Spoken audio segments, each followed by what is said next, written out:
এক ছিল নিবিবপুর নামে শান্ত একটি গ্রাম। দিনে এই গ্রাম খুব সুন্দর, ধানক্ষেত, পাখির ডাক আর নদীর হাওয়া। কিন্তু রাতে এই গ্রামে সবাই তাড়াতাড়ি ঘরে ঢুকে পড়ত, কারণ বনের পাশ দিয়ে গেলে শোনা যায় অদ্ভুত হাসি। লোকেরা বলে ওটা যক্ষিণীর হাসি। গ্রামের বয়স্ক মানুষজন বলতে সূর্য ডুবে গেলে বনের ধারেও ইয়েও না। কিন্তু গ্রামের দুই কিশোর, বিরাট আর রোহিত, তারা খুব কৌতূহলী ছিল। এক সন্ধ্যায় অন্ধকার নেমে আসতেই আকাশে কুয়াশা ভরল। পথের ঝোপের দিক থেকে হঠাৎ সিসিস শব্দ এলো। রোহিত বলল, বিরাট, এটা কি বাতাস? গলা শুকিয়ে বলল, না, এটা হাসির মতো শোনালো। হাওয়া থেমে গেল, সব নিস্তব্ধ।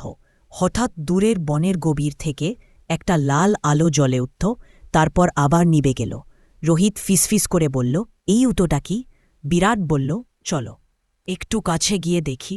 তারা ধীরে ধীরে বনের পুরনো পথের দিকে এগোতে লাগল। ঠিক তখন ঠক ঠক ঠক কেউ